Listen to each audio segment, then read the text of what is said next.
মুসলমান ভাইয়েরা আমার যে কথা বলছিলাম, রাসূল বলেন কুল্লু বানি আদম খাত্তাউন, দুনিয়ার জমিনে যত মানুষ আছে সবাই গুনাহগার, সবাই গুনাহগার। ওয়া খায়রুল খাত্তাইন আত-তাওয়াবুন, আর গুনাহগার বান্দা বান্দিদের মধ্যে সবচাইতে উত্তম হলো ওই বান্দা আর বান্দি যে গুনাহ হয়ে যাওয়ার পর সাথে সাথে আল্লাহ তাআলার কাছে আবার তওবা করে। এ মুসলমান বাবা, এই জন্যে আল্লাহ তাআলা তোমারে আমারে ডাইকা ডাইকা কয়, ইয়া আইয়ুহাল্লাযীনা আমানু তুবু ইলাল্লাহি তাওবাতান নাসুহা। আল্লাহ তাআলা ডাক দিয়া কয়, বড় মায়া কইরা মুহাব্বত কইরা আরিফ, আল্লাহ তাআলা বড় মায়া কইরা মুহাব্বত কইরা তোমারে আমারে ডাক দিয়া কয়, বান্দা গুনাহ করছো রে, দূরে যাও না, দূরে যাও না, আয় আয় বান্দা আমি আল্লাহর কাছে আয়। গুনাহ যখন মানুষ করে তখন আল্লাহ তাআলা থেকে বান্দা দূরে সরে যায়। এই জন্য আল্লাহ তাআলা ইমানদারদেরকে বড় মায়া কইরা ডাইকা ডাইকা কয়, তুবু ইলাল্লাহ, বান্দারে আয় আয় রে, আমি আল্লাহ তোরে ডাকতেছি। সুবহানাল্লাহ। এ মুসলমান গভীর মনোযোগ দেন, হাদিসের মধ্যে আসছে রে, নবী আমার ডাক দিয়া কয়, ইন্নাল্লাহা ইয়াবসুতু ইয়াদাহু বিল্লাইলি লিয়াতুবা মুসিউন নাহার।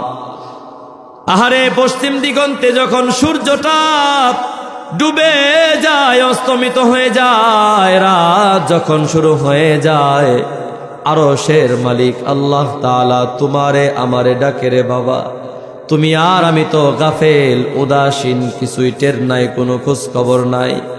রাসূল ডাক দিয়া কয়, দুনিয়ার উম্মত শুনো, রাত্রি যখন হয়ে যায় আরশের মালিক আল্লাহ তোমারে আমারে হাত ছাড়ি দিয়া ডাকে, এ আব্দুর রহমান আয়, এরে আব্দুর রহিম, আব্দুল করিম আয় আয় বান্দা, সারাদিন গুনাহ করেছি, সারাদিন নাফরমানি করেছিস বান্দা, রাত্রি হয়ে গেছে, এখন আয় আয় আমার কাছে আয়। দুনিয়ার সমস্ত দোকানপাট মার্কেটের দরজাগুলো বন্ধ হয়ে গেছে, আমি আল্লাহর দরজা রাত্রি বেলায় খুইলা রাখছি রে, এই আয় আয় আয় বান্দা, দূরে যাস না, দূরে যাস না রে বান্দা, বান্দা রে আমি আল্লাহ তোরে বড় মায়া কইরা দুনিয়ার জমিনে বানাইছি রে বান্দা, যাস না, যাস না, দূরে যাস না, গুনাহ করছো, অপরাধ করছো, আসো আসো আমি আল্লাহর কাছে আসো। হাদিসের মধ্যে আসছে রে, আহারে আবার যখন দিন হয়ে যায়, রাত শেষ হয়ে যায়, আল্লাহ তাআলা আবার তার হাত তারে সম্প্রসারিত করে দেয়, তোমারে আমারে ডাক দিয়া কয়, রে সাইফুল আয় আয় রে বান্দা, সারা রাত গুনাহ করেছো, মোবাইলে গুনাহ করেছো, ঘরের দরজা বন্ধ করে দিয়া, জানালার পর্দাটা মেইলা দিয়া, ঘরের মধ্যে লেপের নিচে কম্বলের নিচে গিয়া তুমি মোবাইলের মধ্যে অপকর্ম করেছো, তুমি ইমো, ফেসবুক, হোয়াটসঅ্যাপ, মেসেঞ্জারের মধ্যে আকাম কুকাম করেছো রে বান্দা, আমি আল্লাহ তোরে ভালোবাসি রে, আমি আল্লাহ তোরে বড় মায়া কইরা বানাইছি রে বান্দা, আমি আল্লাহ চাইলে তোরে কোন পায়া কোন বইলা বানাইতে পারতাম রে বান্দা। এ মুসলমান, আমার আল্লাহ যদি বলতো সাইফুল কোন হয়ে যা, আমি সাইফুল ইসলাম আফসারি সাথে সাথে এত বড় একজন বড় মানুষ হয়ে যাইতাম, কিন্তু আমার আল্লাহ তাআলা সেটা করেন নাই। আমার আল্লাহ বড় মায়া কইরা তোমারে আমারে বাবা সময় নিয়া বানাইছে। সুবহানাল্লাহ কও, জোরে কও না সুবহানাল্লাহ। আল্লাহ কয়, বান্দারে তোরে আমি এক আদেশে কোন বইলা বানাই নাই, 10 মাস 10 দিন সময় লাগাইয়া 7টা স্তরে 7টা ধাপে আমি আল্লাহ তাআলা তোরে দুনিয়ার জমিনে বানাইছি। সুবহানাল্লাহ। বান্দারে আমি আল্লাহ তোরে বড় মায়া কইরা বানাইছি। আমি আল্লাহ চাই না তুই গুনাহের কারণে কবরের মধ্যে আযাবের সম্মুখীন হবি। আল্লাহ ডেকে ডেকে কয় বান্দারে আমি চাই না হাসরের ময়দানে ভয়ঙ্কর সেই আযাবের সম্মুখীন তুই হবি। বান্দারি মিজানের আযাব, পুলসিরাতের আযাব, জাহান্নামের আযাবের সম্মুখীন তুই হবি না রে বান্দা। আমি আল্লাহ এটা চাই না বান্দা। বান্দা রে আমি এটা চাই না। আমি আল্লাহ তোরে দৈনন্দিন রাতে ডাকি, আয় বান্দা আয় আমার কাছে আয়। গুনাহ যত করছো বান্দা দূরে যায়ও না, আসো আমার কাছে আসো।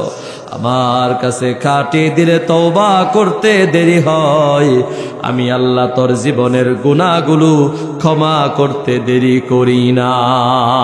আল্লাহু আকবার। মন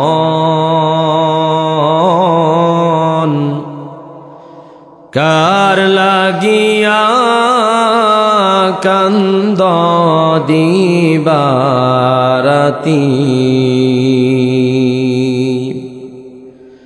ভেবে দেখো কেউ হবে না, ভেবে দেখো কেউ হবে না তোমার সঙ্গের সাথী।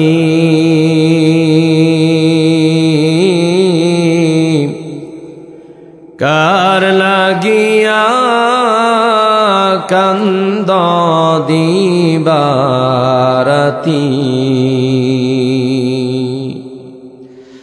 আপন আপন বইলা যারে ভাবছো সারাক্ষণ, আপন আপন বইলা যারে ভাবছো সারাক্ষণ, আসলে যে কেউ নয় তারা, কেউ নয় রে আপন মহন।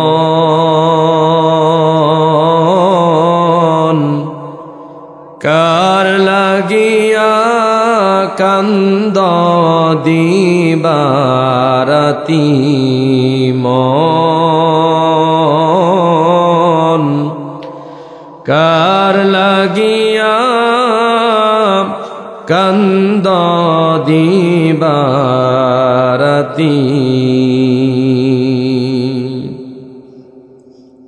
মুসলমান ভাইরা আমার, এই জন্যে আল্লাহ রব্বুল আলামিন আজ থেকে প্রায় ১৫০০ বছর আগে,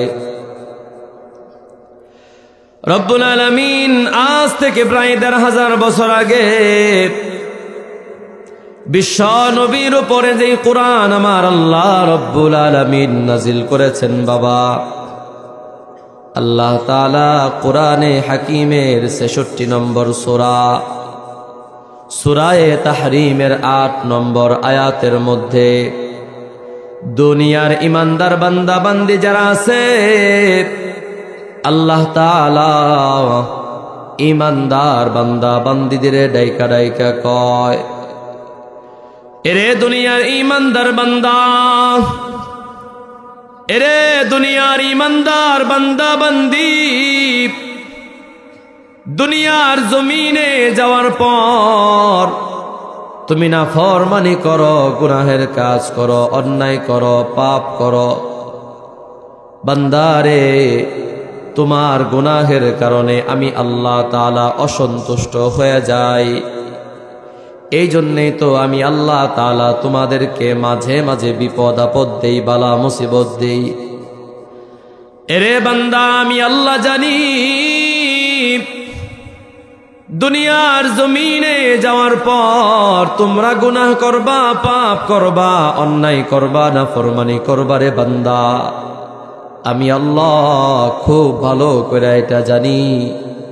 বান্দারে, আমি আল্লাহ তাআলা তোরে এমন ভাবে বানাইছি, আমি আল্লাহ তাআলা তোর মধ্যে দুইটা সুপ্রিম পাওয়ার আমি আল্লাহ দিছি। যে দুইটা পাওয়ার আমি আল্লাহ তাআলা ফেরেশতাদের মাঝে দেই নাই। সুবহানাল্লাহ পড়েন। আল্লাহ তাআলা ডাইকা ডাইকা কয়, বান্দা রে, আমি আল্লাহ তোর ভিতরে দুইটা পাওয়ার দিয়েছি। একটা হলো ভালো কাজ করার পাওয়ার, তুই চাইলে ভালো কাজ করতে পারবি বান্দা, নেকের কাজ করতে পারবি রে, সওয়াবের কাজ করতে পারবি। এ বান্দা, 2 নম্বর, তুই চাইলেই গুনাহের কাজ করতে পারবি, তুই চাইলে অন্যায়ের কাজ করতে পারবি, অসৎ পথে অবৈধ পথে তুই চাইলে চলতে পারবি। এই 2 সক্ষমতা দিয়ে আমি আল্লাহ তাআলা তোদেরকে দুনিয়ার মধ্যে পাঠাইছি। এই জন্যে আল্লাহ ডাইকা ডাইকা কয়, বান্দা আমি জানি রে, আমি জানি তুই দুনিয়ার জমিনে যাওয়ার পর গুনাহ করবি। এরে দুনিয়ার মুসলমান, দিলের কান দিয়া শুনবেন কথাগুলো বাবা। নূরের তৈরি রহমতের ফেরেশতা যারা আছে, ওরা চাইলেই কিন্তু নাফরমানি করতে পারে না, ওরা চাইলেই কিন্তু গুনাহের কাজ করতে পারে না বাবা। কেন পারে না? কারণ আল্লাহ তাআলা ওদেরকে গুনাহ করার মতো সেই পাওয়ারই দেয় নাই। কথা কোন ঠিক কি ঠিক না? আল্লাহ তাআলা ওদেরকে পাওয়ার দেয় নাই, দেয় নাই, দেয় নাই রে। আল্লাহ একমাত্র মানুষকে এই পাওয়ার দিছে। মানুষ চাইলে গুনাহের কাজ করতে পারে রে, মানুষ চাইলে আবার ভালো কাজও করতে পারে। এই জন্যে রব্বুল আলামিন ডাইকা ডাইকা কয়, এরে দুনিয়ার ঈমানদাররা শোনো, গুনাহ হয়ে যাবে, গুনাহ হয়ে যাবে, এটা একদম স্বাভাবিক ব্যাপার। এ মুসলমান, নবী আমার ১৫০০ বছর আগে জানায়া দেন, কুল্লু বনি আদম খাত্তাউন,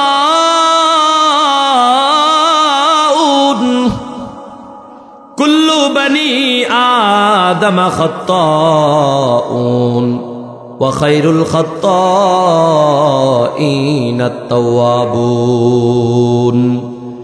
নবী আমার ডাইকা ডাইকা বলে, দুনিয়ার উম্মত জাইনানি, দুনিয়ার জমিনে এমন কোন আদম সন্তান নাই রে, যে আদম সন্তানের আমল নামায় গুনাহ নাই, গুনাহ নাই, পাপ নাই, অপরাধ নাই।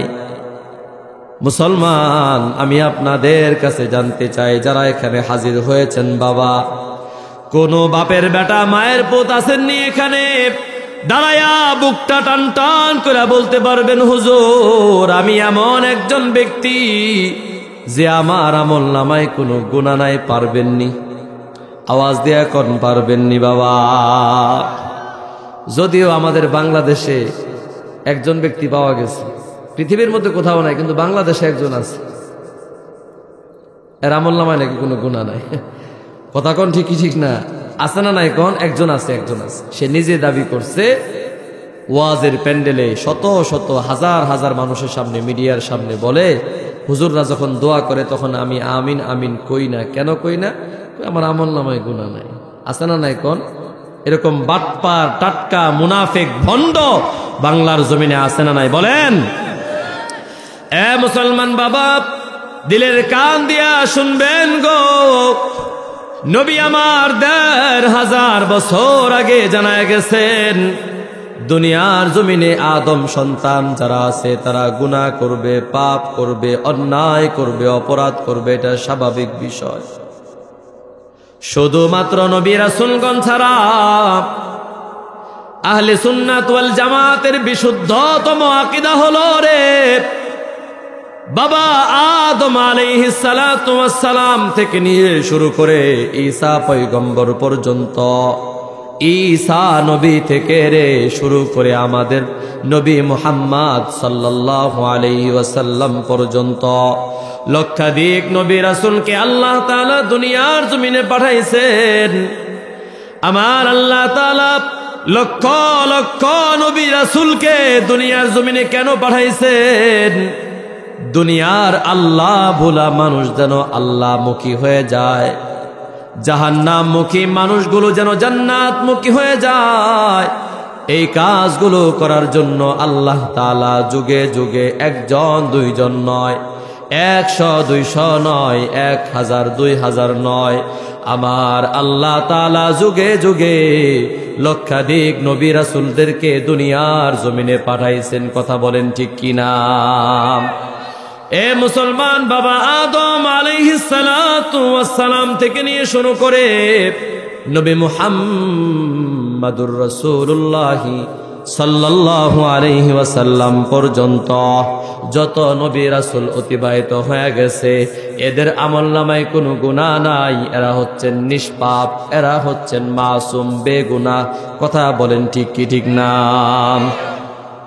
মুসলমান ভাইরা আমার, নবীজির প্রায় 1.25 লক্ষ সাহাবায়ে কেরাম, এই সাহাবায়ে কেরাম যারা ছিলেন গো, অনেক সাহাবীরা শয়তানের ধোঁকায় পড়ে, নফসে আম্মারার ধোঁকায় পড়ে অনিচ্ছা সত্ত্বেও মাঝে মাঝে গুনাহ করে ফেলেছিলেন, এমনকি জিনা ব্যভিচারের মতো গুনাহ করে ফেলেছিলেন বাবা। কিন্তু আল্লাহ রব্বুল আলামিনের কাছে তারা এমন ভাবে কান্নাকাটি করেছে, এমন ভাবে খাঁটি দিলে তওবা করছে, আবার আল্লাহ রব্বুল আলামিন তাদের গুনাহগুলোকে এমন ভাবে মিটায়া দিছে, এমন ভাবে মিটায়া দিছে। আমার আল্লাহ তাআলা সাহাবায়ে কেরামদের পুরা দলটাকে আল্লাহ তাআলা মাগফুর হিসাবে সাব্যস্ত করে দিছেন, ক্ষমা প্রাপ্ত দল হিসাবে আল্লাহ সাব্যস্ত করে দিছেন বাবা। আল্লাহ তাআলা কোরআনের একাধিক জায়গায় ডাক দিয়া কয়, রাদিয়াল্লাহু আনহুম ওয়া রাদু আন, রাদিয়াল্লাহু আনহুম ওয়া রাদু আন। দুনিয়ার জমিনে যত সাহাবায়ে কেরাম আছে রে বাবা, আল্লাহ তাআলা সমস্ত সাহাবায়ে কেরামদের উপরে সন্তুষ্ট হয়ে গেছেন এবং সমস্ত সাহাবায়ে কেরাম আল্লাহ তাআলার উপর সন্তুষ্ট। তাহলে দুইটা দল পাইলাম, এক দল নবী আলাইহিমুস সালামদের দল, আম্বিয়া আলাইহিমুস সালামদের দল, আরেক দল হলো সাহাবায়ে কেরামদের দল। প্রথম দল তারা হচ্ছেন নিষ্পাপ, বেগুনাহ, মাসুম, গুনাহহীন মানুষ। আর 2 নম্বর সাহাবায়ে কেরাম, তারা গুনাহ যদিও করেছিল কিন্তু আল্লাহ তাআলার কাছে এমন ভাবে তওবা করেছে, আল্লাহ তাআলা তাদের উপর সন্তুষ্ট হয়ে গেছে। এ মুসলমান বাবা, গভীর মনোযোগ, দিলের কান দিয়া কথাগুলো শুনবেন গো। এছাড়া দুনিয়ার জমিনে যত মানুষ অতিবাহিত হয়ে গেছে, যত মানুষ আমরা এখন 2024 সালে সারা পৃথিবীর মধ্যে আছি গো, আবার 2024 সাল থেকে নিয়ে শুরু করে কিয়ামত অবধি, কিয়ামত পর্যন্ত যত মানব দানব এই দুনিয়ার জমিনে আসবে, এ বাবা, সমস্ত মানুষের আমলনামায় কিছু কম আর বেশি গুনাহ থাকবে কি থাকবে না? থাকবে। মুসলিম শরীফের একটা চমৎকার হাদিস আপনাদেরকে শোনাই। নবী আমার 1500 বছর আগে জানায়া দেন, এরে দুনিয়ার উম্মত শোনো, দুনিয়ার জমিনে তোমরা যদি গুনাহ না করতা, অপরাধ না করতা, পাপ না করতা, আল্লাহ রব্বুল আলামিন তোমাদেরকে সমূলে ধ্বংস করে দিতেন। আল্লাহ তাআলা তোমাদেরকে ধ্বংস করার পর আবার দুনিয়ার জমিনে এমন এক জাতি আল্লাহ তাআলা পয়দা করতেন, মানব জাতি আল্লাহ পয়দা করতেন, যারা গুনাহ করবে রে, গুনাহ করবে, পাপ করবে, নাফরমানি করবে, নাফরমানি করার পর, গুনাহ করার পর আবার আল্লাহ তাআলার কাছে খালেস দিলে তওবা করবে রে, নবী ডাক দিয়া বলেন তাদের তওবা করতে দেরি হবে, আরশের মালিক আল্লাহ তাআলা তাদের তওবা কবুল করতে দেরি করবেন না। ওই জাতি মূলত আমরা, যে আমরা গুনাহও করি আবার তওবাও করি। কথা কোন ঠিক কি ঠিক না? মুসলমান ভাইয়েরা আমার, যে কথা বলছিলাম, রাসূল বলেন কুল্লু বানি আদম খাত্তাউন, দুনিয়ার জমিনে যত মানুষ আছে সবাই গুনাহগার, সবাই গুনাহগার। ওয়া খায়রুল খাত্তাইন আত-তাওয়াবুন, আর গুনাহগার বান্দা বান্দীদের মধ্যে সব চাইতে উত্তম হলো ওই বান্দা আর বান্দি যে গুনাহ হয়ে যাওয়ার পর সাথে সাথে আল্লাহ তাআলার কাছে আবার তওবা করে। এ মুসলমান বাবা, এই জন্যে আল্লাহ তাআলা তোমারে আমারে ডাইকা ডাইকা কয়, ইয়া আইয়ুহাল্লাযীনা আমানু তুবু ইলাল্লাহি তাওবাতান নাসুহা। আল্লাহ তাআলা ডাক দিয়া কয়, বড় মায়া কইরা মুহাব্বত কইরা আরিফ, আল্লাহ তাআলা বড় মায়া কইরা মুহাব্বত কইরা তোমারে আমারে ডাক দিয়া কয়, বান্দা গুনাহ করছো রে, দূরে যাও না, দূরে যাও না, আয় আয় বান্দা আমি আল্লাহর কাছে আয়। গুনাহ যখন মানুষ করে তখন আল্লাহ তাআলা থেকে বান্দা দূরে সরে যায়। এই জন্য আল্লাহ তাআলা ইমানদারদেরকে বড় মায়া কইরা ডাইকা ডাইকা কয়, তুবু ইলাল্লাহ, বান্দারে আয় আয় রে, আমি আল্লাহ তোরে ডাকতেছি। সুবহানাল্লাহ। এ মুসলমান, গভীর মনোযোগ দেন।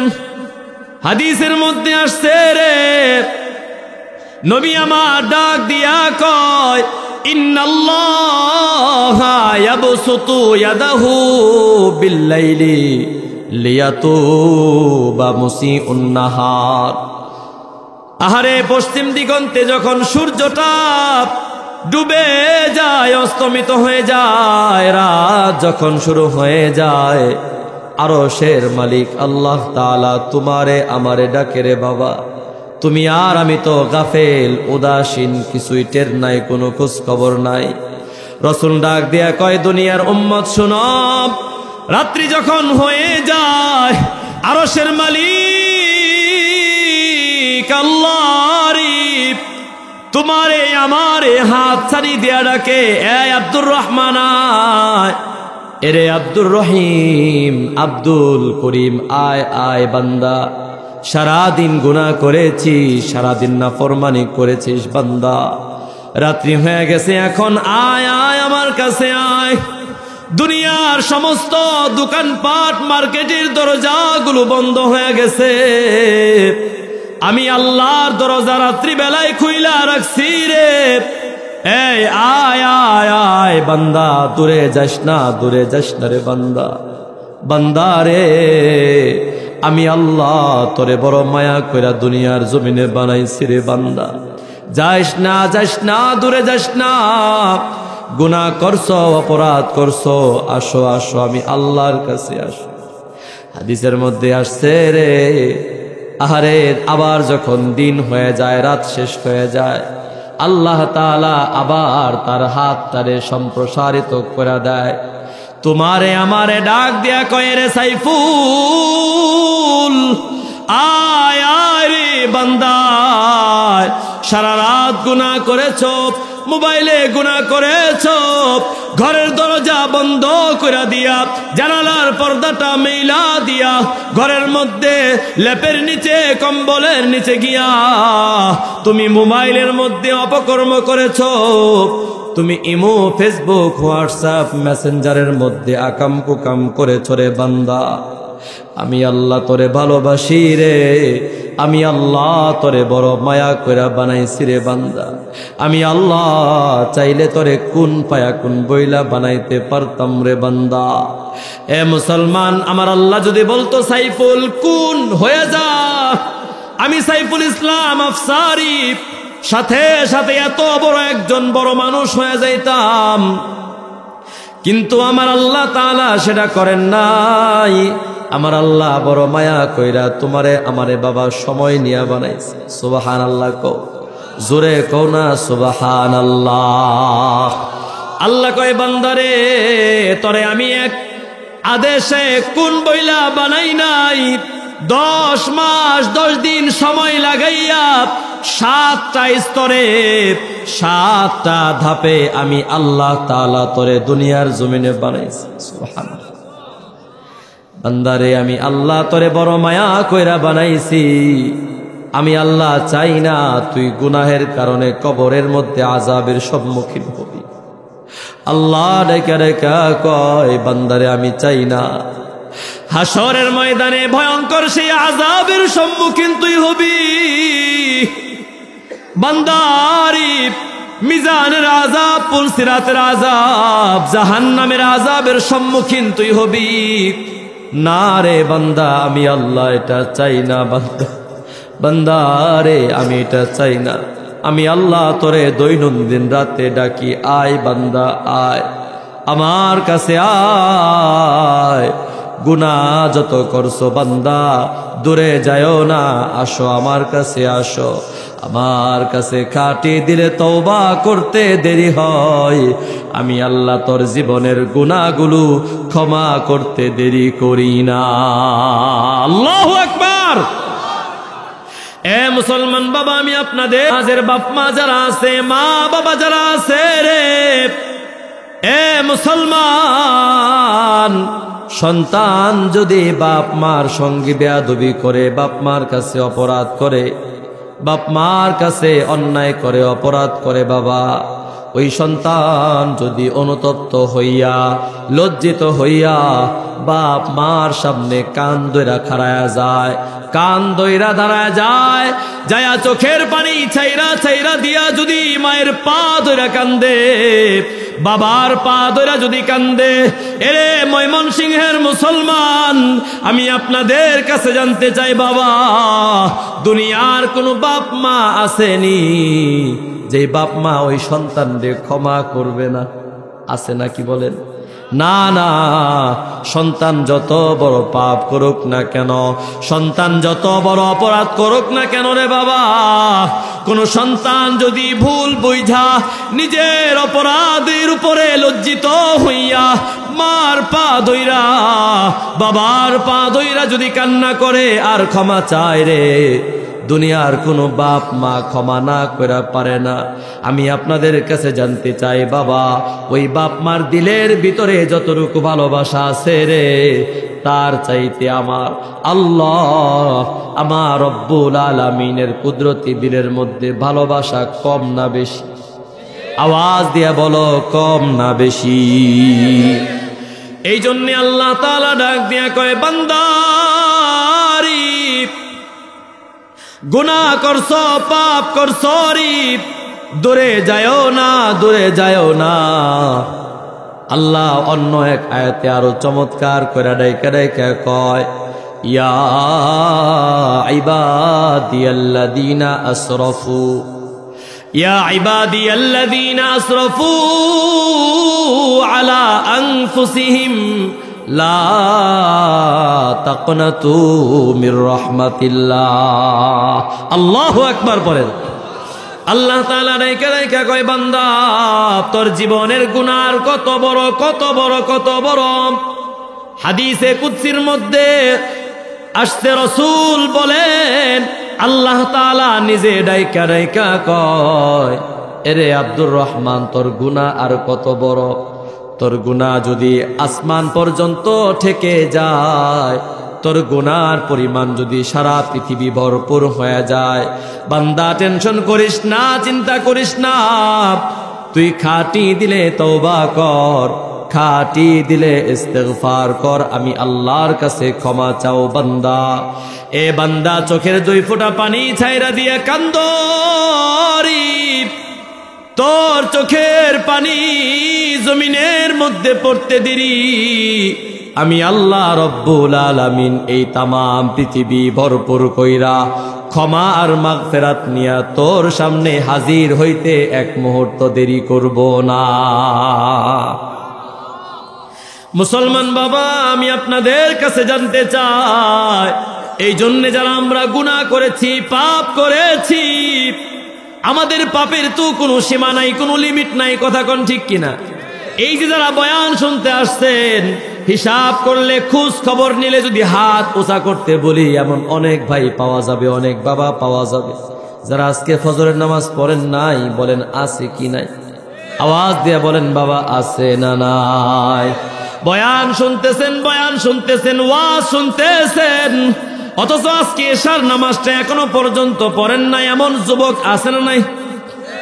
পর্দার অন্তরালে আমার যে সমস্ত মায়েরা বয়ান শুনতেছে, হয়তো অনেক মা আছে আজকে সারাদিনে এক ওয়াক্ত নামাজও পড়ে নাই, আছে না নাই? এ মুসলমান, আমি আপনাদের কাছে জানতে চাই বাবা, এই গুনাহ নিয়ে তুমি আর আমি যদি কবরের মধ্যে যাই, তওবা কইরা গুনাহগুলো ক্ষমা না করাইয়া যদি তুমি আর আমি কবরের মধ্যে যাই রে, বলো তোমার জন্য আমার জন্য কবরের মধ্যে আযাব আছে না নাই? আওয়াজ দিয়া বলো বাবা, আছে না নাই? এরে ময়মনসিংহের মুসলমান, জানি না আমি আল্লাহর কথাগুলো তোমাদেরকে বুঝাইতে পারতেছি কিনা। দিলটারে একটু নরম করে দাও বাবা। আজকে গুনাহ করতে করতে তোমার আমার দিলটা বড় পাথরের মতো শক্ত হয়ে গেছে। চোখের কোনায় পানি নাই, চোখের কোনায় পানি আসে না, দিলটা পাথর হয়ে গেছে, আল্লাহর ভয় দিলের মধ্যে নাই। এরে যুবক, দিলটারে নরম করে দাও, চেষ্টা করো, দেখো না চোখের কোনায় 1 ফোঁটা 2 ফোঁটা পানি আনতে পারো কিনা বাবা।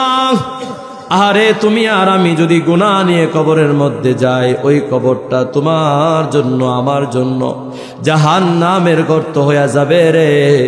রাসূল ১৫০০ বছর আগে জানায়া দেন, আল কবরু রাউযাতুম মিন রিয়াজিল জান্নাহ, আল কবরু রাউযাতুম মিন রিয়াজিল জান্নাহ আও হুফরাতুম মিন হুফারিন নার। কবরটা কারো জন্য জান্নাতের বাগান, আবার কারো জন্য জাহান্নামের গর্ত হয়ে যাবে বাবা। ওই যে ৩.৫ হাত কবর, আহারে দিলটা নরম করম।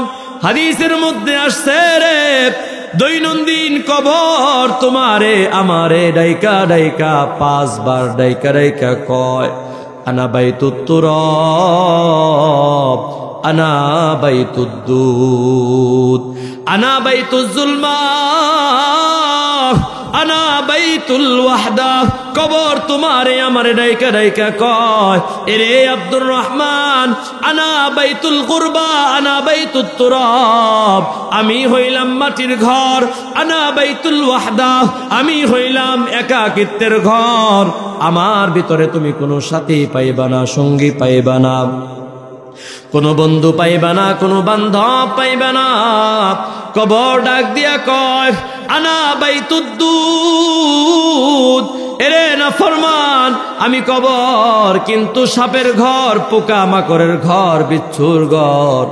নবী আমার ১৫০০ বছর আগে জানায়া দেন, দুনিয়ার উম্মত রে ভালো করে শুনে নাও, গুনাহগার বান্দা বান্দিকে যখন কবরের মধ্যে রাখা হবে, 2 জন ফেরেশতা আল্লাহ তাআলা পাঠায়া দিবেন বাবা। আওয়াজ দেয়া বলেন তো কয়জন? 2 জন ফেরেশতা আল্লাহ তাআলা কবরের মধ্যে পাঠায়া দিবেন। একজনের নাম হলো মুনকার, আরেকজনের নাম হলো নাকির। এই 2 জন ফেরেশতা তোমার আমার কবরের মধ্যে আল্লাহ তাআলা পাঠায়া দিবে বাবা। গভীর মনোযোগ দিয়ে কথাগুলো বোঝার চেষ্টা করবারে বাবা। এবার 2 জন ফেরেশতা আসার পর তোমারে আমারে কবরের মধ্যে উঠায়া বসাবে, বসানোর পর তোমারে আমারে 3টা সওয়াল করবে। 1 নম্বর, এ বান্দারি, এরে বান্দি, বলো বলো মার রব্বুকা, তোমার রবকে, তোমার আল্লাহকে, তোমার স্রষ্টাকে, তোমার পালনেওয়ালাকে।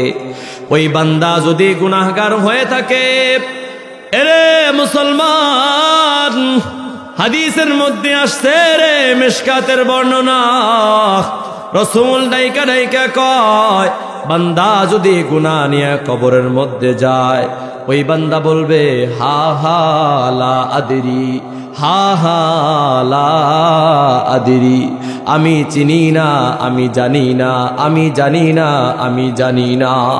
2 নম্বর সওয়াল করবে ফেরেশতারা, ওয়ামা দীনুকা, দুনিয়ার জমিনে তুমি ছিলা, বলো কোন ধর্মের অনুসরণ করতা?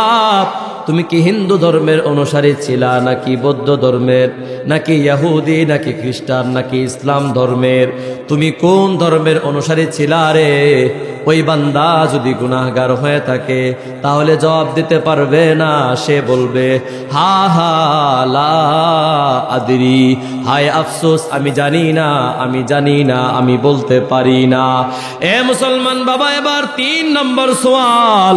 আহারে কবর থেকে ইশারা দিয়ে দেখানো হবে, বলো ওয়ামান হাদার রাজুল আল্লাযী বুইসা ফীকুম, ওই যে একজন লোক দেখা যায়, বলো রে যেই লোকটারে তোমাদের মধ্যে পাঠানো হয়েছিল ওই লোকটারে চিননি? অর্থাৎ তোমার আমার কলিজার টুকরা, হৃদয়ের স্পন্দন নবী মুহাম্মদুর রাসূলুল্লাহ সাল্লাল্লাহু আলাইহি ওয়াসাল্লামকে ইশারা করে দেখানো হবে, চিননি? এই লোকটার নাম কি, এর পরিচয় জাননি? বান্দা যদি গুনাহগার হয়ে থাকে বলতে পারবে না, সে বলবে হা হা লা আদরি, না না আমি জানি না, না না আমি চিনি না।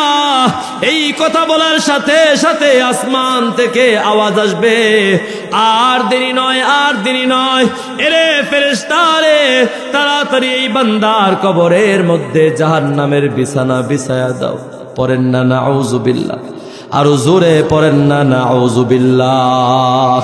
আসমান থেকে আওয়াজ আসবে, এই বান্দার গায়ের মধ্যে জাহান্নামের আগুনের পোশাক পরায়া দাও, আর তার কবর থেকে জাহান্নাম পর্যন্ত একটা রাস্তা খুলে দাও রে, যাতে করে এই বান্দা কবরের মধ্যে থাকা অবস্থায় সরাসরি ওই জাহান্নামের আগুন ভোগ করতে পারে। পড়েন নাউযুবিল্লাহ। এ মুসলমান, দিল দিয়া কথাগুলো বুঝবেন বাবা। আহারে নবী আমার ডাক দিয়া কয়, বেনামাজি কি যখন কবরের মধ্যে রাখা হবে, গুনাহগারকে যখন কবরের মধ্যে রাখা হবে গো, কবরের 2 পাশের মাটি তারে এমন ভাবে চাপ মারবে, এমন ভাবে চাপ মারবে গো, নবী আমার 1500 বছর আগে জানায়া দিছে, কবরের 2 পাশের মাটি চাপ মারার কারণে পাজরের 2 পাশের হাড়গুলো ভেঙে তছনছ হইয়া একটা হাড় আরেকটা হাড়ের মধ্যে এইভাবে ঢুকে যাবে। এরে যুবক, পারবি না, পারবি না, ওই কবরের ভয়ঙ্কর আযাব তুই সহ্য করতে পারবি না। আমি পারবো না, কেউ পারবে না, কেউ পারবে না। নবী আমার ডাক দিয়া কয়, দুনিয়ার উম্মত, গুনাহগার বান্দা বান্দির কবরের মধ্যে আল্লাহ রব্বুল আলামিন একে একে 70টা অথবা 99টা 20 ধর 99 তিন্নিনান, আল্লাহ তাআলা একে একে 99টা 20 ধর সাপ ঢুকায়া দিবে। আহারে এখন বয়ান চলতেছে, এই মুহূর্তে বড় একটা সাপ যদি মঞ্চের সামনে চলে আসে, আপনারা কইবেন হুজুর আপনার বয়ান লয়া আপনি থাকেন, আমরা দৌড় দিলাম বাড়ির দিকে। কথা কোন ঠিক কি?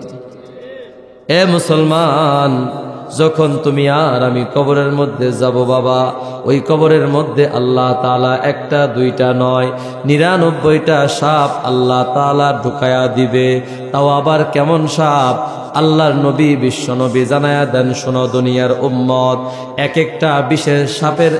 একটা সাপের বিষ এতটাই মারাত্মক, এতটাই মারাত্মক, 20 লাগবে না, 20 লাগবে না, যদি 99টা সাপের মধ্য থেকে একটা সাপ একবারের জন্য দুনিয়ার জমিনে, আরে দুনিয়ার জমিনে একটা সাপ যদি একবার নিঃশ্বাস ফেলতো, আল্লাহর কসম করে বলি রে, কিয়ামত পর্যন্ত দুনিয়ার জমিনে আর কোনো গাছপালা, তরুলতা, ফসল আদি, ধান ভুট্টা গম কোনো কিছুই আর উৎপাদন হতো না বাবা। এত বড় বিষাক্ত, এত বড় বিষধর সাপ আল্লাহ তাআলা তোমার আমার কবরের মধ্যে ছাইরা দিবে। এই জায়গায় সাপ আসলে দৌড়ায়া বাড়ি যাইবা, সাহায্য করার মতো লোকজন তোমার আশেপাশে, তোমার আত্মীয় স্বজনরা আছে। কিন্তু ওই যে 3.5 হাত মাটির ঘর, একটু বলো না, একটু চিন্তা করে কও, ওই কবরের মধ্যে যখন 99টা সাপ ছাইরা দিবে রে, ওই সাপ যখন তোমারে আমারে দংশন করবে, বলো বাবা কোন দিকে যাইবা, কোন দিকে দৌড় দিবা? কে তোমারে কবরের মধ্যে আইসা সাহায্য করবে বাবা? কেউ নাই, কেউ নাই রে, কেউ নাই। নবী ডাক দিয়া কয়, এরে উম্মত, ওই সাপ একবার যখন তোমারে আমারে ধ্বংস করবে, সাপ একবার ধ্বংস করার কারণে ওই লোকটা সাথে সাথে 70 হাত মাটির নিচে চলে যাবে।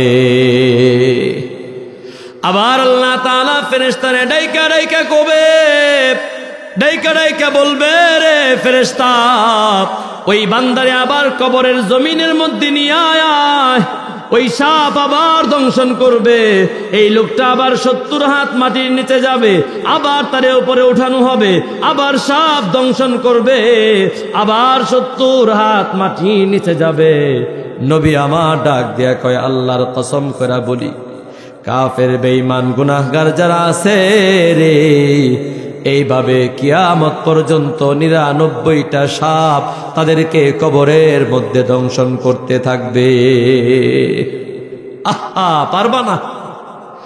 এরে দুনিয়ার যুবক, গায়ের মধ্যে অনেক শক্তি আছে, গায়ে রক্ত টকবক করতেছে রে, গায়ের চামড়াগুলো এখন টান টান। এই জন্য তুমি গুনাহ রে গুনাহ মনে করতেছো না, দেদারসে তুমি গুনাহ করতেছো বাবা। একটা বার তুমি বালিশটারে মাথার মধ্যে লাগাইয়া, মাথাটারে বালিশের মধ্যে লাগাইয়া রাত্রিবেলায় চিন্তা কইরো, দুনিয়ার জমিনে তুমি আজ থেকে 100 বছর আগে ছিলা না বাবা, এখন আসো আবার 100 বছর পরে দুনিয়ার জমিনে তুমি থাকতে পারবা না। এ বাবা, তোমার সামনে তুমি দেখো না, তোমার এলাকার কত মানুষেরা এই দুনিয়ার জমিন ছাইরা ওই অন্ধকার ঘর, ওই পোকা মাকড়ের ঘর, ওই সাথী সঙ্গীহীন ঘরের মধ্যে চলে গেছে। কবে যেন মালাকুল মউত তোমার দরজায় হাজির হয়ে যাবে বাবা, তোমার দরজায় হাজির হইয়া তোমার জানটা কবজ করে নিয়ে চলে যাবে। এ বাবা, দিলটা একটু নরম কইরা দাও, একটু গবেষণা করো, চিন্তা করো, ফিকির করো। তোমার মৃত্যু হয়ে গেল, এবার মসজিদের মাইকের মধ্যে এলান হলো, আহারে অমুক এলাকার অমুকের ছেলে অমুক আর দুনিয়ার জমিনে নাই, অমুকের ছেলে অমুকের জানাজার নামাজ অমুকটার সময় অমুক জায়গায় হবে।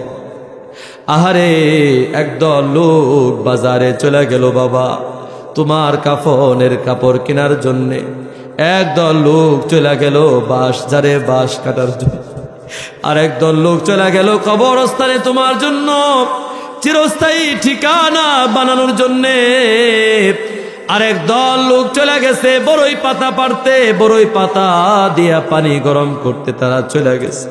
তুমি যত বড় বড় লোক হও না কেন রে, তোমার জন্য 3টা কাফন এর বেশি কিছু না। যত বড় দামি লোক হও না কেন, বড় লোক হও না কেন, তোমার গায়ের মধ্যে যত দামি দামি পোশাক থাকুক না কেন রে বান্দা, সমস্ত পোশাকগুলো একে একে খুলে ফেলা হবে। তোমাকে লক্ষ কোটি টাকা দিয়ে যে খাট বানাইছ, ওই খাটে আর এক মুহূর্ত থাকতে দিবে না। প্রাণের বিবি ডাইকা ডাইকা কবে এলাকার মানুষদেরকে বলবে, রে তাড়াতাড়ি লাশটারে বের করো। তোমার কলেজা টুকরা সন্তান ডাইকা ডাইকা বলবে, তাড়াতাড়ি আমার বাবার লাশটারে নিচে নিয়ে যাও, 5 তলায় আর রাখার দরকার নাই, তাড়াতাড়ি নিয়ে যাও। এবার তোমারে আমারে ওই গোসলের খাটিয়ার মধ্যে উঠানো হবে, গায়ের পোশাকগুলো একে একে সব খুলে ফেলা হবে, উপরের মধ্যে একটা পাতলা চাদর দেওয়া হবে, 2-3 জন মিলে তোমারে আমারে বাবা গোসল দিবে।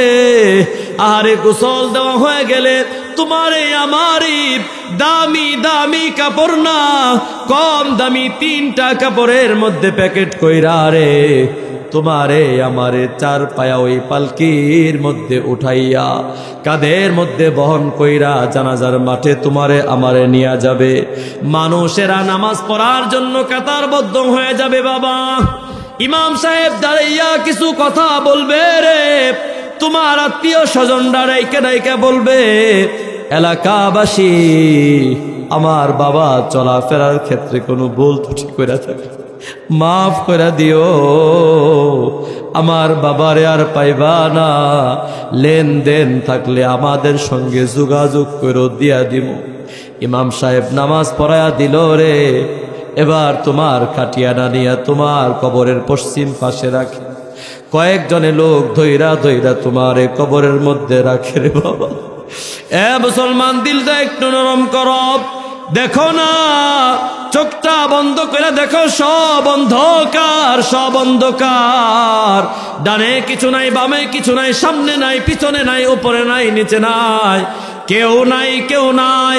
তোমার এই কবরের মধ্যে রাইখা 2 জন মানুষ তারা লাভ দেয়া উঠা যাবে বাবা, বাঁশ দিয়ে দিবে, চাটাই দিয়া দিবে।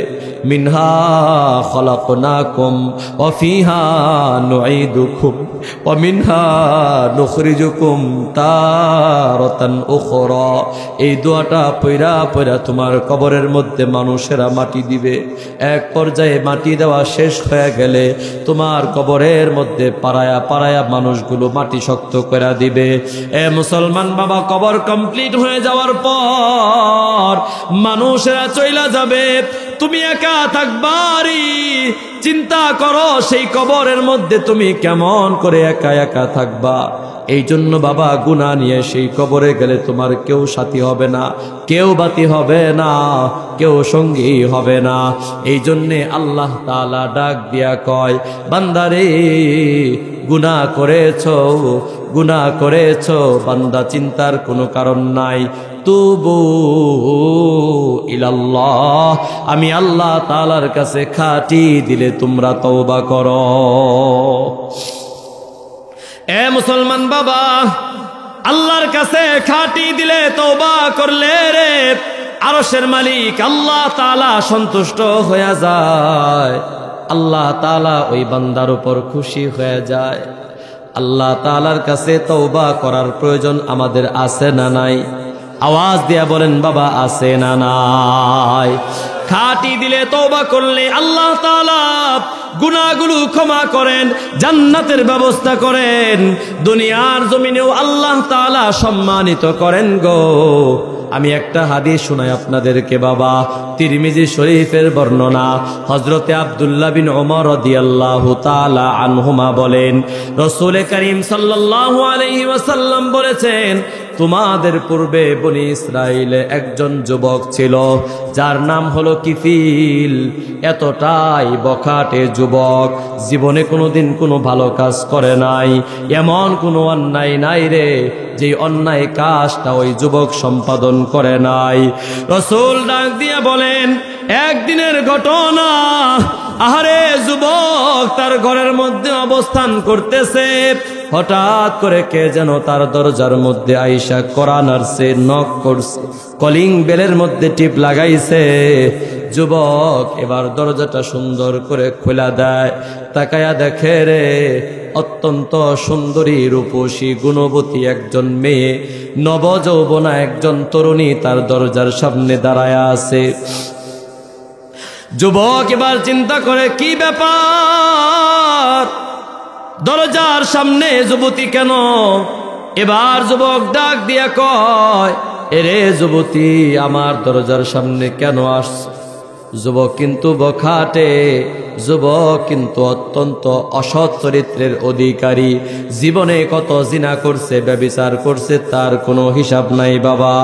এই জন্যে যুবক ওই যুবতীরে জিজ্ঞাসা করতেছে, কি ব্যাপার, আমি যুবকের দরজায় তুমি কেন আসছ? এবার যুবতী ডাইকা ডাইকা কয়, আমি একটা গরিব ফ্যামিলির মেয়ে, আমি দরিদ্র ফ্যামিলির মেয়ে, অভাবের কারণে অভাবের তাড়নায় আমি তোমার শরণাপন্ন হয়েছি রে ভাই। এবার যুবক ডাক দিয়া কয়, ঠিক আছে, তোমার সাহায্য লাগবো নি? বলে, হ্যাঁ, আমার কিছু সাহায্যের প্রয়োজন। এবার যুবক 60টা স্বর্ণ মুদ্রা তারে দান করে দেয়। ওই যুবক 60টা স্বর্ণ মুদ্রা দেওয়ার পর যুবতী রে ডাইকা ডাইকা কয়, যুবতী, এই যে তোমারে আমি 60টা স্বর্ণ মুদ্রা দিলাম রে, এই একটা শর্তর ভিত্তিতে তোমারে আমি এই 60টা স্বর্ণ মুদ্রা দিলাম, একটা শর্ত তোমাকে পালন করতে হবে। যুবতী ডাক দিয়া কয়, ভাই কি আবার শর্ত? এবার যুবক ডাক দিয়া বলে, এরে যুবতী, আমার সঙ্গে আমার ঘরে গিয়ে আমার বিছানায় তোমাকে সময় পার করতে হবে রে, আমার সঙ্গে জিনা ব্যভিচারে তোমাকে লিপ্ত হওয়া লাগবে। পড়েন নাউজুবিল্লাহ, জোরে কন্যা নাউজুবিল্লাহ। এই শর্ত শোনার সাথে সাথে ওই যুবতী কিংকর্তব্য বিমূঢ় হয়ে গেল, কি করবে ভেবে পাচ্ছে না। খানিকটা চিন্তা ভাবনা করার পর সিদ্ধান্ত নিল, ঠিক আছে ভাই, আপনি যেই শর্ত দিয়েছেন সেই শর্তে আমি রাজি হয়ে গেলাম, চলেন যাই, আপনার ঘরের মধ্যে আমি যাই। যুবক এবার যুবতীর হাত ধইরা বাবা ঘরের মধ্যে নিয়ে যায়, দরজাটা বন্ধ কইরা দেয়, জানালার পর্দাটা মেলা দেয়। এবার যুবতীর নিয়া যুবক খাটের মধ্যে যখন চইলা যায়, হাদিসের মধ্যে আসছে রে, নবী আমার ডাক দিয়া বলে, দুনিয়ার উম্মত শোনো, স্বামী আর স্ত্রী মিলন করার পূর্ব মুহূর্তে যে অবস্থাটা কায়েম হয়ে যায়, ঠিক ওই অবস্থা যুবক আর যুবতীর মধ্যে কায়েম হয়ে গেল। এখনই তারা জিনা ব্যভিচারের মধ্যে লিপ্ত হয়ে যাবে। উভয়ের কাপড় চোপড় সব কিছু খোলা হয়ে গেছে। হঠাৎ করে যুবক তাকায়া দেখে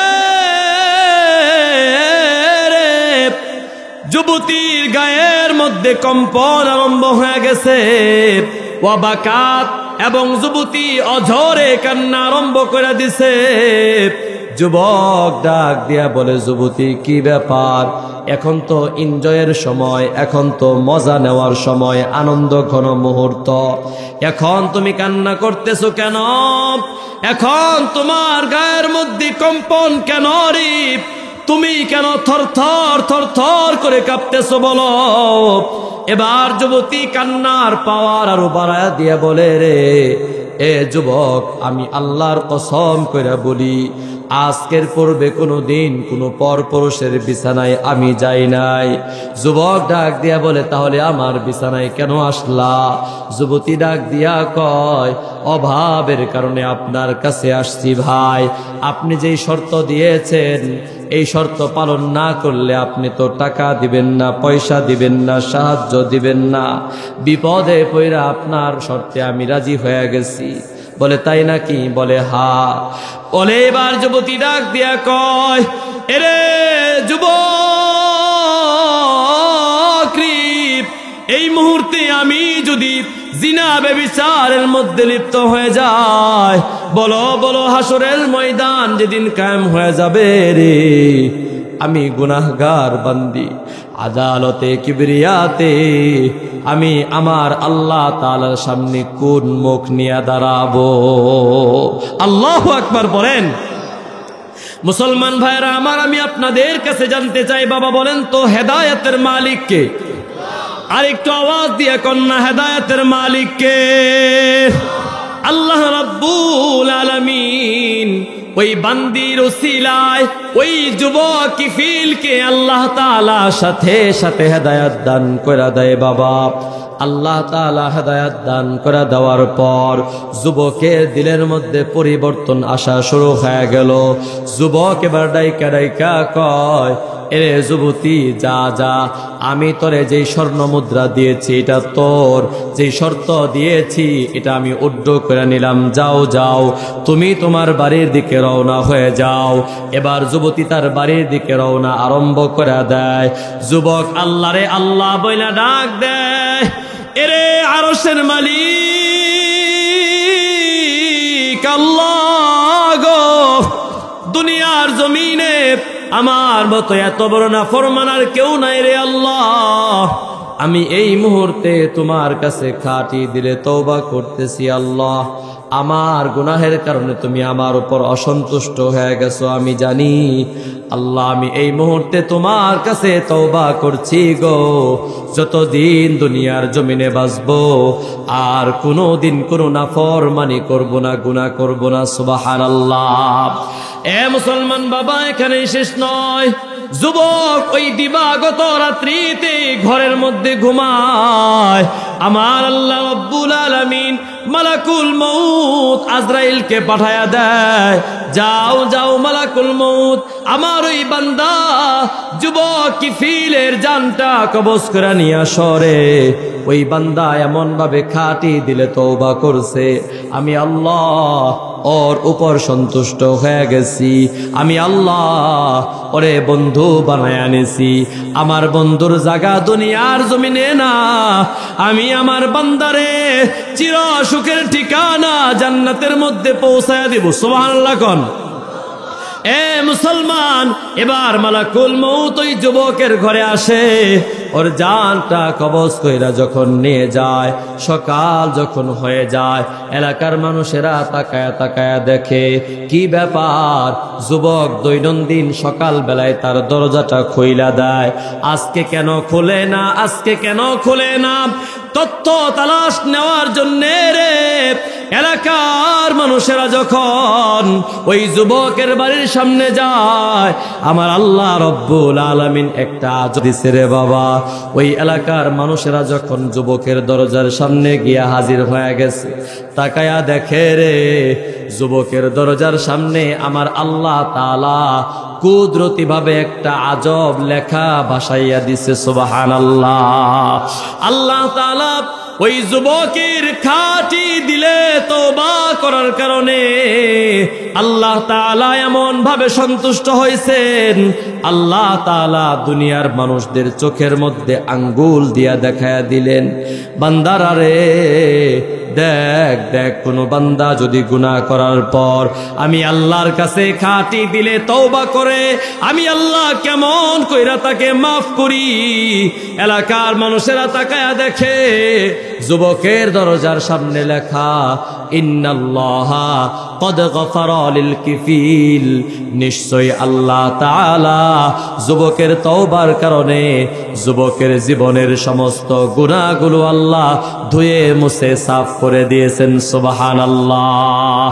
আল্লাহ আল্লাহ क्या मुबारक नाम है, अल्लाह अल्लाह मोमिनों का काम है, अल्लाह अल्लाह क्या मुबारक नाम है, अल्लाह अल्लाह मोमिनों का काम है, अल्लाह अल्लाह ইচে শিরিনি স্তনাব শির শাকার মিকুনাদ জানাম তামাম।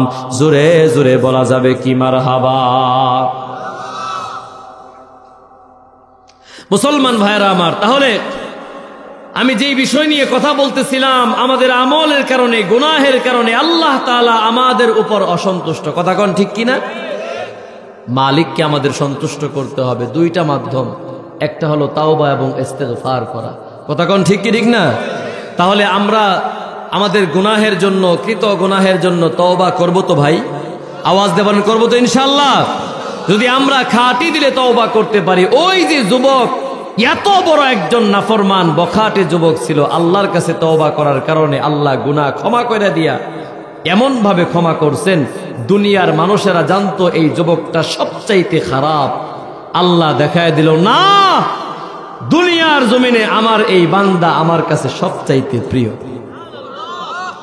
এ মুসলমান বাবা, 2 নম্বর, আল্লাহ রব্বুল আলামিনের পথে দান করলে, খয়রাত করলে, সদকা করলে আমার আল্লাহ তাআলা ওই বান্দার উপর সন্তুষ্ট হয়ে যায়।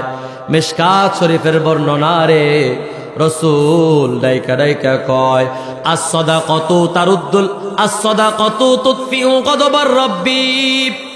দান সদকা এমন এক আমল, এই দান সদকার মাধ্যমে রে আরশের মালিক আল্লাহ রব্বুল আলামিন ওই বান্দা বান্দির উপরে সন্তুষ্ট হয়ে যায়। সুবহানাল্লাহ।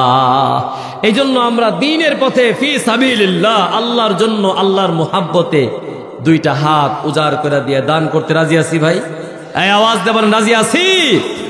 মুসলমান ভাইরা আমার, জায়গা মতো খরচ করি না, জায়গা মতো পয়েন্ট মতো খরচ করি না। এই জন্য আল্লাহ তাআলা এমন জায়গায় খরচ করায় গো, একদিনে একসাথে 50,000 থেকে নিয়ে শুরু করে লক্ষ লক্ষ টাকা পর্যন্ত বিল হয়ে যায়। এমন ঘটনা সমাজের মধ্যে আছে না নাই? এ বাবা, রাসূল ডাক দিয়া কয়, আস-সাদাকাতু তারুদ্দুল বালা। দান সদকা এমন এক জিনিস, দান করলে আল্লাহ তাআলা এই দানের উসিলায় মানুষের বিপদ আপদ বালা মুসিবত দূর করে দেয়। বিশ্বাস হয় আপনাদের?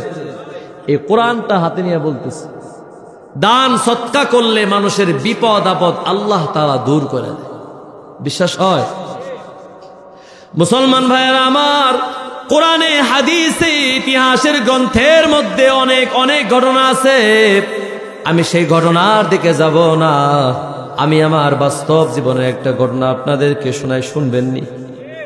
দান করলে রে আল্লাহ তাআলা বিপদ আপদ বালা মুসিবত অসুখ বিসুখ থেকে মানুষকে হেফাজত করে। আমি এখন যে মসজিদে আছি এটা গাজীপুর সিটি কর্পোরেশনের 52 নম্বর ওয়ার্ড। এর আগে ছিলাম 51 নম্বর ওয়ার্ডে। 2 বছর ছাত্র জমানায় জুমার নামাজ পড়াইছি। দাওরার বছর আর ইফতার বছর 2 বছর জুমার নামাজ পড়াইছি। ঢাকা ফরিদাবাদ থেকে আসতাম, মিরপুর 13 থেকে আসতাম, আইসা জুমা পড়ে আবার চলে যাইতাম। একদিনের ঘটনা বাবা, মসজিদে আসার পর জুমার দিন রুমের মধ্যে অবস্থান করতেছি, রেস্ট করতেছি, বিশ্রাম করতেছি। হঠাৎ করে একজন মুসল্লি হাজির হয়ে গেছে।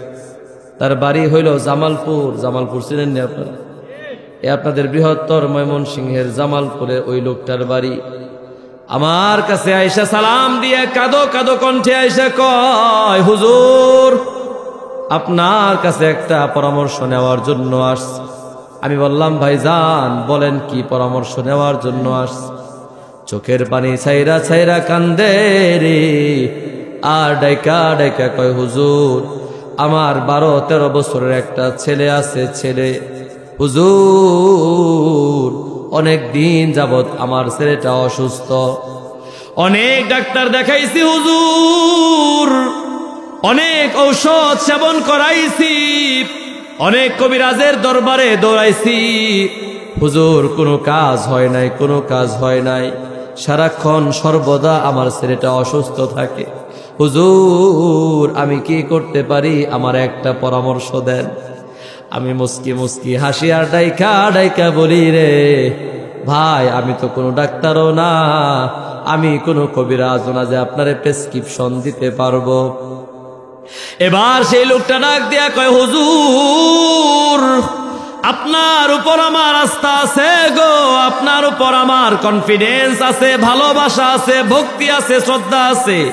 হুজুর আমার দিল কেন যেন বলতেছে আপনি যদি একটা পরামর্শ দেন, সেই পরামর্শ ফলো করলে হয়তোবা আমি একটু উপকৃত হব।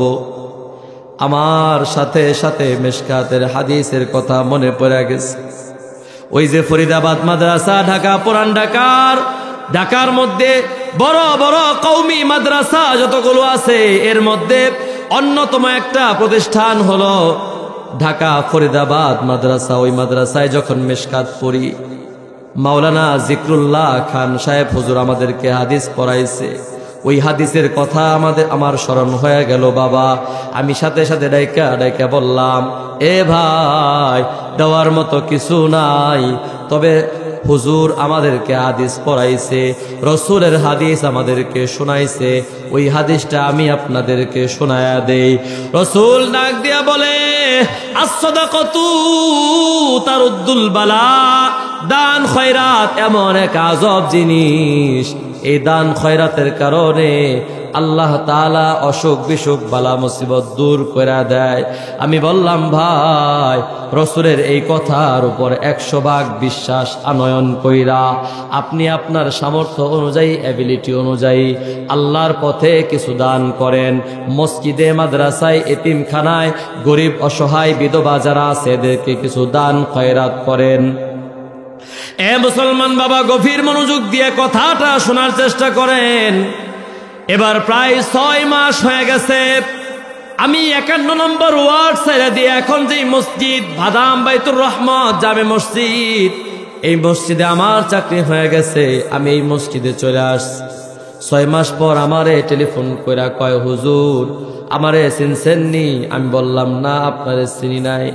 আমি আপনার ওই জামালপুরের মুসল্লি। আমি বললাম, জামালপুরে তো মুসল্লির অভাব নাই, কোন মুসল্লি? কয়, হুজুর ওই যে বলছিলাম আমার সন্তান অসুস্থ, পরামর্শ নিছিলাম। আমি বললাম, হ্যাঁ চিনতে পারছি, বলেন কি অবস্থা? এবার সেই লোকটা চোখের পানি ছাইরা ছাইরা কান্দে আর কয়, হুজুর আলহামদুলিল্লাহ, হুজুর আপনার পরামর্শ অনুযায়ী আমি আল্লাহর পথে আমার সামর্থ্য অনুযায়ী দান খয়রাত করতে থাকি। কিছুদিন যেতে না যেতেই দেখি আজব পরিবর্তন। আল্লাহ তাআলা এই দানের ওসিলায় আমার সন্তানটারে সুস্থ বানায়া দিছে। ঔষধ লাগে নাই, মেডিসিন লাগে। ওই লোকটা কান্না করে আর কয়, হুজুর মেডিসিন লাগে নাই, ঔষধ লাগে নাই, ডাক্তারের কাছে যাওয়া লাগে নাই, হসপিটালে যাওয়া লাগে নাই। হুজুর দান খয়রাত করার পর থেকে আমি লক্ষ্য করতেছি আমার সন্তানের মধ্যে পরিবর্তন আসা আরম্ভ হয়ে গেছে। আল্লাহু আকবার বলেন। হুজুর আমি লক্ষ্য করতেছি আমার সন্তানের মাঝে পরিবর্তন লক্ষ্য করতেছি। হুজুর আলহামদুলিল্লাহ, আল্লাহর অশেষ দয়ায় আমার সন্তানকে আল্লাহ তাআলা এতটাই সুস্থ করে দিয়েছে। আমার সন্তান অনেক দিন হয়ে গেছে একেবারে দিব্যি সুস্থ, আর ঔষধের প্রয়োজন হয় না, ডাক্তারের বাড়ি আর যাওয়ার প্রয়োজন হয় না। হুজুর আমার বিশ্বাস হয়ে গেছে গো, আল্লাহর পথে খরচ করলে, আল্লাহর পথে দান করলে, আল্লাহর পথে সদকা করলে, আল্লাহর পথে ব্যয় করলে আল্লাহ তাআলা বান্দার বিপদ আপদ বালা মুসিবত অসুখ বিসুখ দূর কইরা দেয়। এ মুসলমান, জায়গা মতো খরচ করো, অল্প খরচ করবা, কাজে লাগবে। জায়গা মতো খরচ করার প্রয়োজন আছে না নাই? আওয়াজ দিয়ে বলেন, আছে না নাই? জায়গা কোনটা? ফি সাবিলিল্লাহ, আল্লাহর পথে খরচ করা। মুহাদ্দিসিনে কেরাম, মুফাসসিরিনে কেরাম লেখেন, ফি সাবিলিল্লাহ দ্বারা উদ্দেশ্য মসজিদ হতে পারে, মাদ্রাসা হতে পারে, লিল্লাহ বোর্ডিং হতে পারে, এতিমখানা হতে পারে, বিধবা হতে পারে, গরিব মিসকিন অসহায় হতে পারে, অথবা জিহাদের ময়দানে খরচ করা হতে পারে। বাবা এই যে আপনাদের সৈরা উত্তরপাড়া নুরুল কোরআন নুরানি হাফিজিয়া মাদ্রাসা, এই মাদ্রাসায় এতিম ছাত্র আছে না নাই? আহারে এতক্ষণ পর্যন্ত শুয়ে আছিলাম, একটা ছেলে কি যেন নাম, এই ছেলেটা আমার মাথায় হাত দিয়া কয়, হুজুর একটু খেদমত করবো নি? আমি কই না দরকার নাই, না হুজুর দেই। আমি ঠিক আছে। ওর আবেগটা বুঝতে পারছি, আমার মাথাটা কতক্ষণ হাতায় দিছে, অনেকক্ষণ মাথাটা বানায় দিছে। ও কয়, হুজুর দোয়া করেন, আমার মা নাই, আমার মা নাই গো হুজুর, আমার মা নাই। হুজুর বাড়ি থেকে খরচ দেওয়ার মতো কোনো অভিভাবক নাই, গার্জিয়ান নাই, ওনাকে টিউশনি করে। আহারে মুসলমান, এই এতিম বাচ্চাটার মাথার মধ্যে হাত তুমি বুলাইবা, তোমার হাত বুলাইতে দেরি আরশের মালিক আল্লাহ তাআলা তোমার উপর সন্তুষ্ট হইতে দেরি হবে না। নবীজি এতিমদেরকে অনেক ভালোবাসতেন, অনেক মোহাব্বত করতেন, অনেক মায়া করতেন। এজন্য আজকের এই মাদ্রাসা, এই মাদ্রাসার মধ্যে অনেক অসহায় ছেলে আছে, টাকা পয়সার কারণে পড়াশোনা ঠিক মতো করতে পারে না। এজন্য এই এতিমদের পিছনে, এই মাদ্রাসার পিছনে খরচ করার প্রয়োজন আছে না নাই বলে? আওয়াজ দিয়ে এখন আছে না নাই?